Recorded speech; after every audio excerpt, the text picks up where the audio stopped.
since this is going to be output and this is going to be output and this is going to be output and this is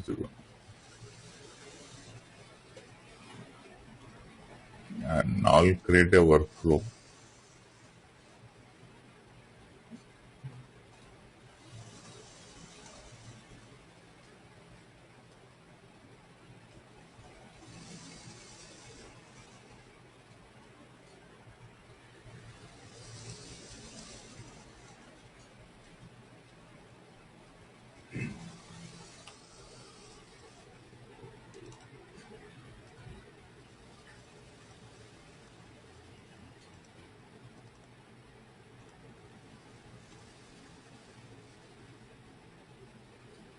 So this is the target, source, and this is the target.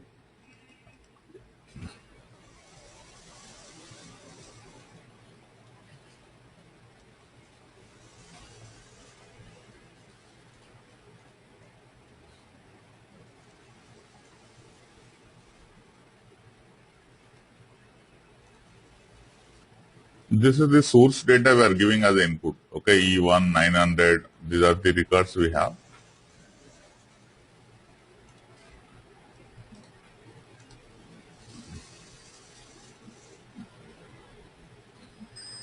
Okay, this is the output generated just now. Okay, previously I was creating this with a union transformation. I'm taking manually combining, but this is directly writing in the way which we are expecting. So this is the input I have given.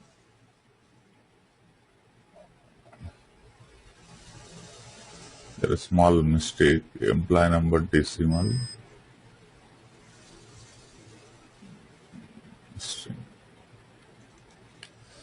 I've selected it as a decimal, sorry. Generally, regular is a decimal, that's why. String.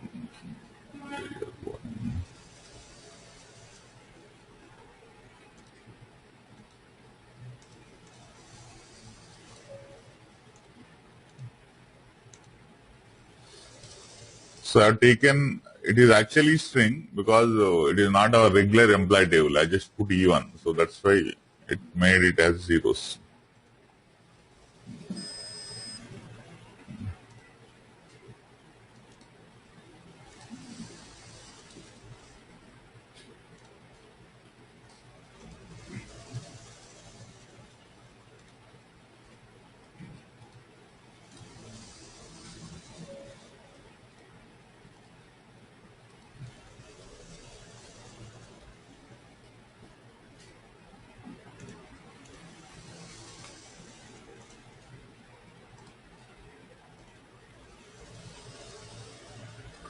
Also, let me keep column names also.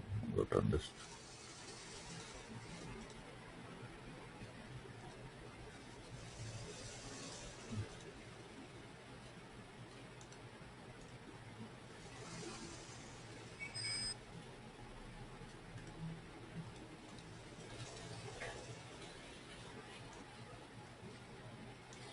Okay, so this is the output and this is the input.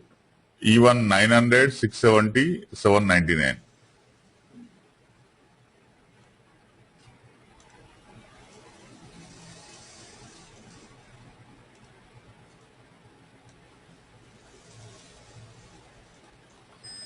Okay, so even there are three columns we have given as a occurs 3, 900, 670. So if I don't have these columns, okay, let's say for example, if I had this, so you will have data converted to 3 rows.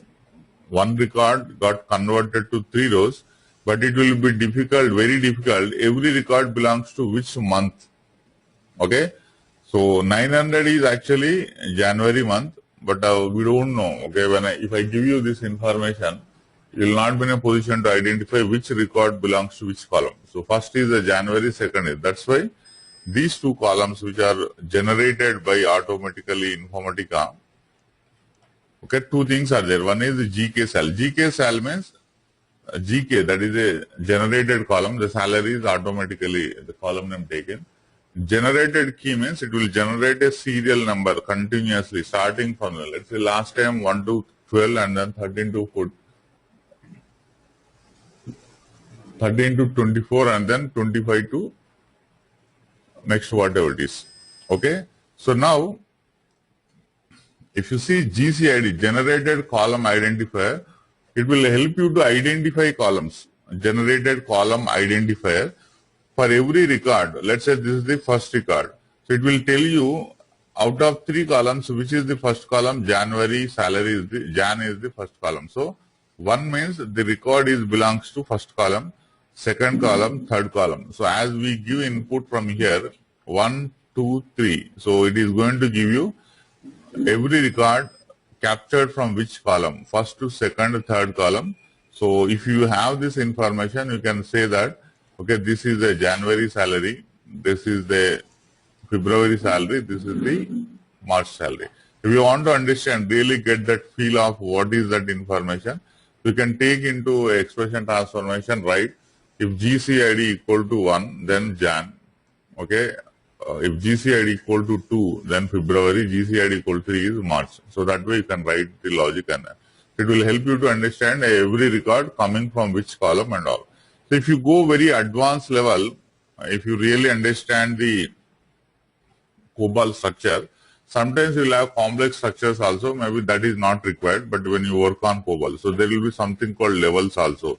Sometimes with in one set there will be another set there will be another nested structures also will be there.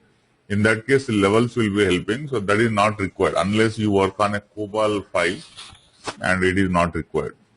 Okay, and in case you want to reset whatever numbers, GK numbers are getting generated here, if you want to reset them every time whenever it is, so right now it is continuously numbers are getting incremented. And when you want to reset, it will reset. Restart means every time it will restart from the beginning. So these options also you can select. So this way normalizer, when you use, this normalizer can be used anywhere in the mapping and you can convert column values into rows. This is one of the activity. Other side, normalizer can be acting also acting as source qualifier. Okay, so right now this is not a source qualifier, it is just a transformation. I am placing after source qualifier, taking data, you give any input, it will convert to rows. But in case if your source is a COBOL file, so right now we don't have a COBOL, but I am just showing. Okay, say for example, assume that you are planning to read data from a COBOL file. Okay, COBOL is nothing but it is called VSAM files. Generally, if you are really working on a COBOL, somebody will give you a file. You can just go and import the file. It will automatically get that. But since I don't have a COBOL, I am trying to manually create.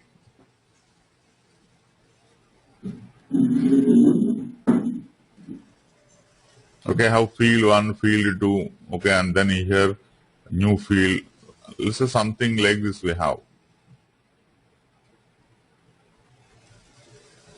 So this is all COBOL. Generally COBOL structures looks like this. Columns will be there, and within that sub columns will be there, substructures.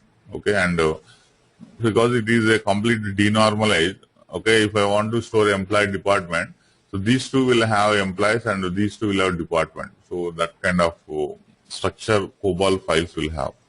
So I'm just showing how it looks. When you drag a COBOL structure, automatically you can see a source qualifier create, but the source qualifier is a normalizer. So normalizer can act like a transformation to place in between, convert columns into rows, and a normalizer can also act like a source qualifier when you are reading data from COBOL files, VSAM files. So right now you can see 2 are there, 1, 2 is there. So I mentioned occurs 2 times for here. So you can see